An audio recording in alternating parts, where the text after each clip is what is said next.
ચાલો એક નજર કરીએ આ શાંત ગામડાના દૃશ્ય પર. અહીં છે એક બકરી અને એક ગધેડો. પહેલી નજરે તો લાગે કે આ એક બહુ જ સીધી સાદી વાર્તા છે. એક ખુશ છે, બીજો દુઃખી. પણ શું દરેક કહાની એટલી જ સરળ હોય છે જેટલી એ દેખાય છે? ચાલો આ ચિત્ર પાછળની અસલિયતને શોધીએ. તો આખી વાર્તાનો મૂળ સવાલ આ જ છે. ખરેખર નસીબદાર છે કોણ? સવાલ ભલે નાનો લાગે, પણ એનો જવાબ આપણને ઘણું બધું વિચારવા પર મજબૂર કરી દેશે. તો ચાલો આ સવાલનો જવાબ શોધવા માટે વાર્તામાં ઊંડા ઉતરીએ. તો વાર્તાના બે મુખ્ય પાત્રો છે. એક છે બકરી, જે બધાની લાડકી છે, આખું ગામ એને પ્રેમ કરે છે. અને બીજો છે એક ગધેડો, જેની સામે ભાગ્યે જ કોઈનું ધ્યાન જાય છે. શરૂઆતમાં તો બંનેની પરિસ્થિતિમાં જમીન આસમાનનો ફરક દેખાય છે. જરા જુઓ આ દૃશ્યને. બકરીનું જીવન તો જાણે કોઈ તહેવાર જ જોઈ લો. ગળામાં ફૂલોની માળાઓ, ખાવા માટે ઉત્તમ ભોજન અને આજુબાજુ લોકોનો પ્રેમ. એનું જીવન કોઈ રાજકુમારીથી ઓછું નહોતું. અને હા, આ કોઈ એક દિવસની વાત નહોતી. ના, આ તો રોજનો ક્રમ હતો. ગામના લોકો માટે બકરીની સેવા કરવી એ પણ એક ઉત્સવ જેવું બની ગયું હતું. આ બધું જોઈને તો કોઈને પણ એમ જ લાગે કે આ બકરી દુનિયાનું સૌથી નસીબદાર પ્રાણી છે. પણ જ્યાં એક બાજુ આ બધી ઉજવણી ચાલી રહી હતી, ત્યાં કોઈક હતું જે આ બધું દૂરથી જોઈ રહ્યું હતું. હવે વાર્તાને ગધેડાના દૃષ્ટિકોણથી જોઈએ કે એના મનમાં શું ચાલી રહ્યું હતું. જુઓ આ ચિત્રમાં. પેલી ઉજવણીની પાછળ એકલો અટુલો ઊભેલો ગધેડો.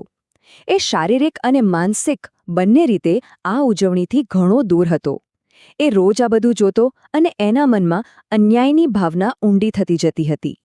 અને તેની લાગણીઓ એ કંઈ રાતોરાત નથી બદલાઈ. એનો પણ એક ક્રમ હતો. પહેલા દિવસે એણે ખાલી જોયું. બીજા દિવસે એને થોડી ચીડ ચડી. ત્રીજા દિવસ સુધીમાં એ રોષમાં ફેરવાઈ ગયો. અને ચોથા દિવસે એ બની ગઈ ઊંડી ઈર્ષ્યા.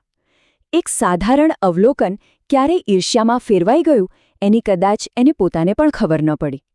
તો ગધેડાના મનમાં શું ચાલતું હશે? એની દુનિયામાં સરખામણી બહુ સીધી સાદી હતી. એક તરફ બકરીના જીવનમાં ઉજવણી, સારું ભોજન અને પ્રેમ હતો, તો બીજી તરફ એના જીવનમાં હતી ઉપેક્ષા, સખત મહેનત અને અવગણના. આ જ સરખામણી એની ઈર્ષ્યાનું મૂળ બની ગઈ. એ મનમાં ને મનમાં બબડતો હશે, કેમ બધું આ બકરી માટે જ કેમ? એનામાં એવું તે શું ખાસ છે જે મારામાં નથી? આ સવાલો એની હતાશા અને મૂંઝવણ સ્પષ્ટપણે બતાવે છે. પણ પછી વાર્તામાં આવે છે એક જોરદાર ટ્વિસ્ટ. એક એવું સત્ય જે બધું જ ઊંધું ચત્તું કરી નાખે છે. હવે આવે છે વાર્તાનો સૌથી મહત્વનો ભાગ.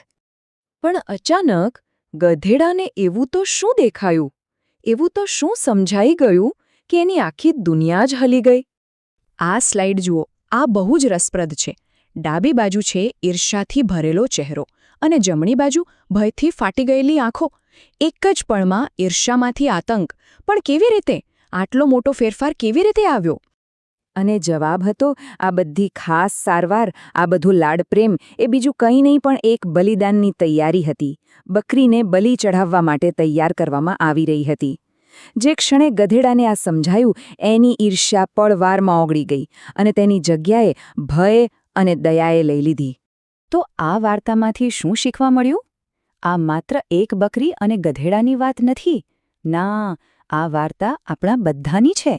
ચાલો આ વાર્તા પાછળ છુપાયેલા સંદેશને સમજીએ. આખી વાર્તાનું કેન્દ્ર છે ઈર્ષ્યા. અને ઈર્ષ્યા ક્યારે જન્મે છે? જ્યારે આપણે કોઈની વાર્તાનો માત્ર એક ચમકતો ટુકડો જોઈએ છે, પણ એની પાછળની આખી હકીકતથી અજાણ હોઈએ છે. તો આ કહાનીના 4 મુખ્ય બોધપાઠ છે. પહેલું, જે દેખાય છે એ હંમેશા સાચું નથી હોતું. જે આશીર્વાદ લાગે એ શ્રાપ પણ હોઈ શકે. બીજું, કોઈની પૂરી વાત જાણ્યા વગર ક્યારે એમની ઈર્ષ્યા ન કરવી. ત્રીજું, ઘણીવાર શાંત અને સાદું જીવન જ સૌથી મોટો ખજાનો હોય છે. અને છેલ્લે અને સૌથી અગત્યનું, સાચી સમજણ તમારો જોવાનો નજરિયો જ બદલી નાખે છે. અને આ બધું બદલાતા વાર કેટલી લાગે? ફક્ત એક ક્ષણ. સાચી સમજની માત્ર એક જ ક્ષણ આખો દૃષ્ટિકોણ, બધી લાગણીઓ અને કદાચ આખું જીવન બદલી શકે છે. તો ચાલો હવે આપણે આપણી જાતને પૂછીએ, આપણા જીવનમાં એવી કઈ બકરી છે જેની આપણે ઈર્ષ્યા કરી રહ્યા છીએ એની પાછળની હકીકત જાણ્યા વગર.